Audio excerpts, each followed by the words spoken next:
You are listening to the Bring Joy Forward podcast. Conversations to explore, heal, and grow. You can find us on bringjoyforward.com and join us in our community group on Facebook. We now take you to the episode. Thank you for joining us. Hi, welcome to our Bring Joy Forward podcast. I am Ramona Crabtree-Falkner with Authentic Life Journey, and I am joined today by Shannon Brown of Open Door Healing. So, hi, Shannon. Hi. So we decided today that we wanted to explore the topic of reason, season, lifetime. We both have shared in our interpersonal relationship with one another different scenarios where we had to learn to accept, things as things change and move, and the difficulty around that. And so we wanted to just open the space today to discuss how our experience with that has helped us raise our vibration, helped us become more at peace with ourselves, and to recognize that when people exit our life, it's not necessarily a bad thing. That was a mouthful. So Shannon, why don't you share a little bit about your experience with this, and then let's see where this takes us. Okay, sure. So recently, through some inner wisdom dialogue, I was given information that it was time to move on, to move forward.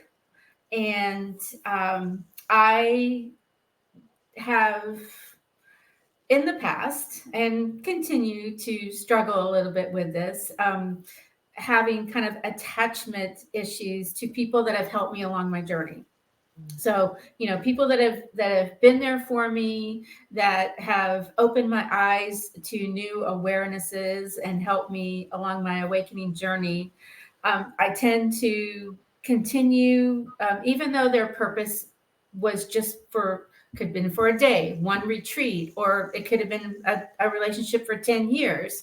But then it's like I've learned what I needed to learn from them and need to move on. One of the situations that was given to me with my inner wisdom was, yes, you learned how to add and subtract from your grade school teacher, right? And then you moved on. You would not go back to second or third grade or whatever. I don't even know what grade they teach now.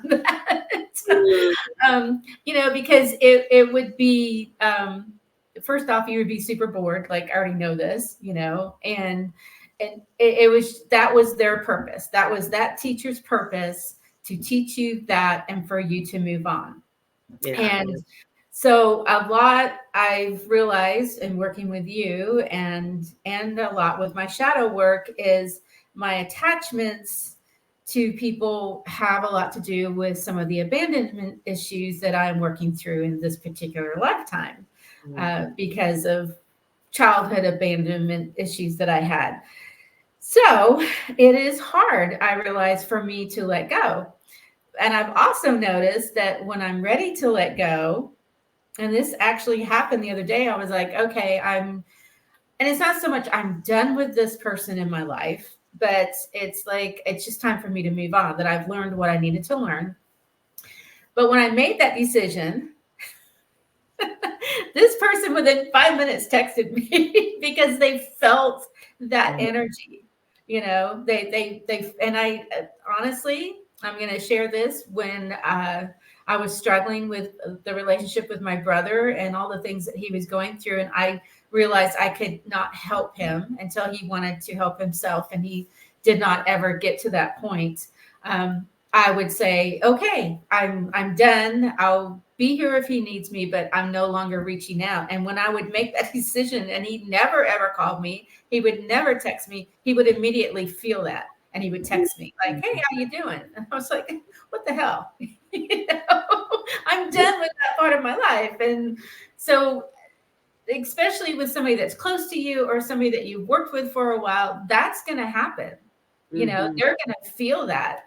And so one of the things, like the other day when this person texted, I texted back saying, thank you. And then I immediately deleted the text. I'm like, no, I'm done with this. And I'm getting, I guess I'm getting better about saying, no, I'm okay with moving on, because there are other teachers and other experiences waiting for me. You know, like, I mean, I guess maybe I can even liken it to when I was learning how to ride horses, you know, really learn how to ride horses, because I was at one point going to jump horses. Well, we started out walking and then trotting and then doing a little bit of galloping and then going over fences. So maybe my first 3 lessons were just walking and trotting to get my seat right. Okay. Well, after I've been in horse shows and stuff, I'm not going to go back to that lesson of just walking and trotting, because that's not where I am anymore. So again, each life experience is going to, I guess, expand on the next one, and being able to release, saying, how am I trying to say this? Like, yes, it's time for me to move on. Thank you for your service. Thank you for teaching me this. But the student is becoming the master. Right. For sure. Wonderful. So how do you feel about that? Well, I mean, I love that you're likening it to an experience as being a student, because as a practitioner, part of my journey with the same issue that's been a lifetime lesson has been learning to trust that when things come to an end, they're meant to come to an end. And sometimes those ends come very softly and quietly, and other times they come very aggressively. So really it depends upon the experience you're having with whatever it might be. And what you're talking about directly is with a teacher-student scenario. And so for me, the abandonment issues I had in my interpersonal relationships also showed their signs in my business work. So when clients would decide to move on or move in another direction, it was something I had to work through and process for many years, until I did the work with that shadow aspect of myself and recognized that everyone is in my life exactly as long as they need to. So there's that reason, season, lifetime perspective, right? So people come into our lives for a reason. It could be a moment, it could be years, but they come in for a reason. Then there's other friendships that come in for a season. So like there's long spurts of time that you have a close relationship, but then things shift. It could be as simple as I've moved someplace else. So the people that I associated with, I'm no longer, that tight with, because I'm not there seeing them every day. And then you have your lifetimers. So these are the people that they could be friends, they could be spouses. It's going to be someone that literally, like, they're just with you. They're your ride or dies, right? Like they are with you for the long term. And we don't know who the reason, season, lifetime applies to when we engage in a relationship with someone. Right. So I have come to through the work that I've done in accepting that happens, it has helped me within my business to, when a client leaves, to not feel that sense of sorrow or loss or sadness. Instead, it's like, oh gosh, you've come so far. I'm so happy for you. And I can have gratitude for the time that I had with them, instead of mourning the loss of their transition out. And I will say that work that I did has made my business experience much more fruitful. Right. As a teacher and as a guide for others, it makes it so that I can have gratitude for every step of that process.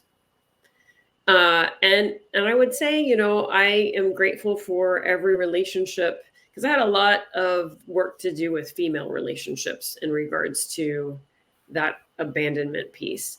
And it was early 2020, before everything shut down in the world, that we did a retreat, or not a retreat. We did a day workshop where we were focusing on being grateful. And we created this concept of writing down what you're grateful for the people that you feel hurt you.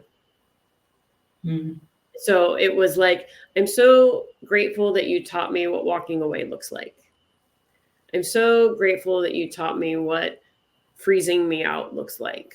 That's not what I said, but those are the kinds of things that I worked through when I thought of the different people that I was holding on so tight to. And here's the other thing.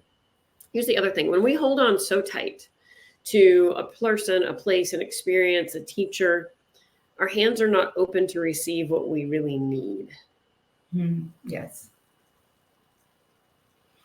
So if we're staying with somebody because it's comfortable, that's not where growth happens. Growth happens in the discomfort of it, right? So we have to put ourselves in uncomfortable scenarios in order for great growth to be available to us. And I will tell you right now, 100%, I am living in that discomfort right now, because I have had to let go of so many things in order to make space for the future visions that I am holding.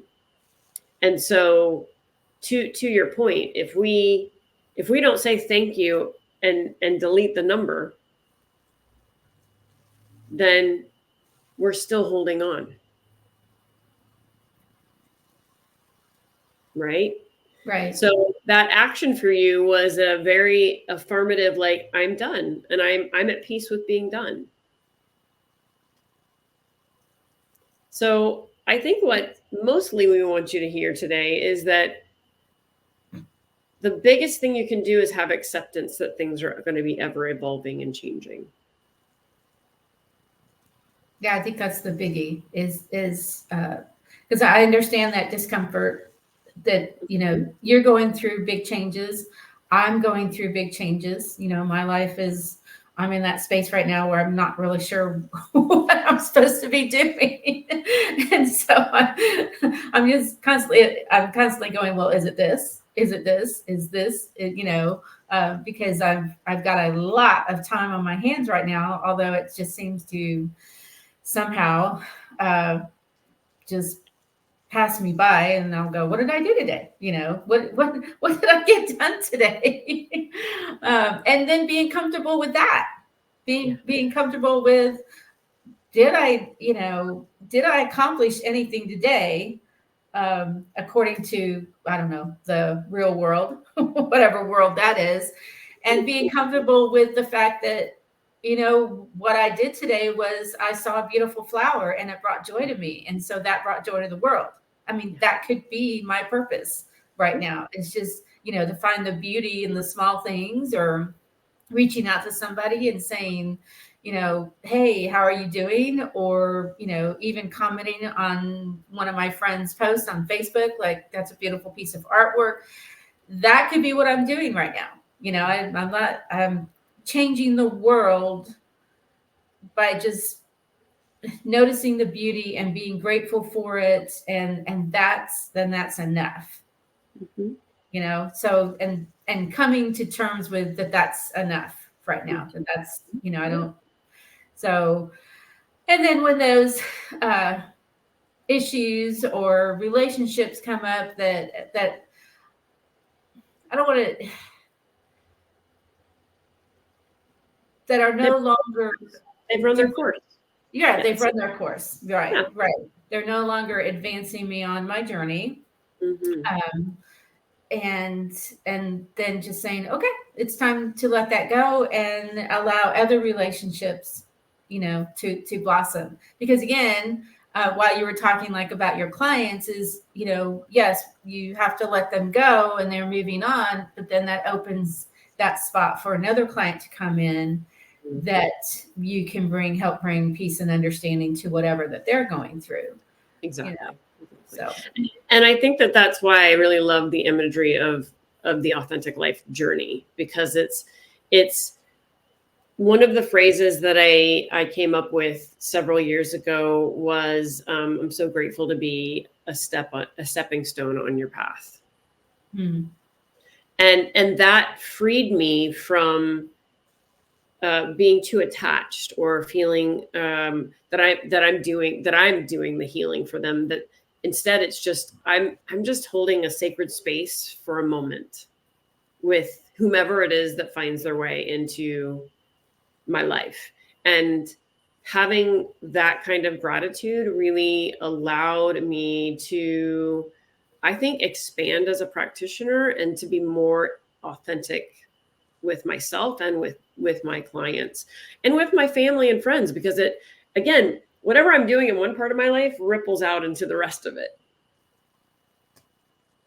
Yes, exactly. So if you can observe that you're holding on to a person, a place, an experience, and you know that it's run its course, I invite you to step back and evaluate, okay, what can I be grateful for here? What is it that I am ready to do to shift my vibration to the next level so that I can move into my next step of my greatness? And to recognize that just because something is exiting or you're walking away from something or someone is walking away from you, it doesn't mean that it was good, bad, right, wrong. It was exactly what you needed then. Perfect. Yes. Yeah. So by having that observation, that self-exploration, that awareness, it frees you. I think the big key there is being able to step back. Mm-hmm. You know, taking, like, looking at it is and yeah, acknowledging the gifts that they brought, and then also, you know, it might even be the question of what's keeping me here, what's keeping me in this space. Yeah. You know, is it really this attachment to this person, or is it something a little bit deeper? And I know the shadow work is not the most fun thing to do, but I have found in my experience of really deep diving into it that the more you do it, the easier it becomes, and the more that you become friends with that shadow part of you. And also, I mean, I think I've mentioned this before, being grateful to that shadow part of you for holding those things that you couldn't face at that time. I know that I've said this before, because as a child, when we're growing up and things happen to us, most of us do not have the ability to be heard. No one's listening, you know, and so we hold it until later. And the sooner you excavate those and make friends with your shadow and look at it, it's a part of our lives, the easier it is. And again, it's the monsters under the bed are not as scary as we believe they are to be. Well, and I love that you are bringing that awareness around the shadow aspects of our lives up, because I have watched you resist shadow work for so long. So to see you really embracing the journey with it from a place of knowledge, right? Like, I think that it's important to recognize that when we're avoiding our shadow aspects, and so real quick, shadow aspects are the parts of ourselves that we punish, or that cause us pain, or that are keeping us trapped in a specific experience in our lives. So if we can't give that aspect of ourself, whether it's physical, mental, emotional, which for me, it tends to be all of it. If we can't give an audience to that aspect of ourselves, then it just keeps us from being able to move forward. And so I like to talk about shadow work from a place of It's an opportunity to bring light where darkness is. And when we can bring light into that dark space, it's no longer scary. Right. So with that, I hope that you can find some nuggets of wisdom here from our experiences and our guidance on how to have acceptance of reason, season, and lifetime. Shannon, you have anything you'd like to say before we close? I just, and also that if you need help, there are people at the Bring Joy Forward, or find somebody that can help you navigate through those feelings, emotions, whatever's going on. Just reach out. There are so many of us out there that have the tools or can hold the space for you. And sometimes that's all it takes. So again, find your tribe. I think we've said that before. Find your tribe. And that makes it so much easier. And I mean, going to throw this out there, enjoyable, Yeah. And it's so important to know that you're not alone in it. That really, to me, is one of the biggest things is taking yourself out of that solitude and putting yourself into relationships with people that can see you, hear you, and honor you. Right. So with that, we thank you for joining us today for the Bring Joy Forward podcast. If you like what we're doing here, click that like button, and you can find us on anywhere you can find podcasts, I think. But I think specifically we are on Spotify and YouTube. So check us out. We'd love to spend more time with you. And with that, we'll see you soon. Ciao. You have been listening to the Bring Joy Forward podcast. Conversations to explore, heal, and grow. You can find us at bringjoyforward.com. And we'd love to have you join us in our community Facebook group. Thank you for listening.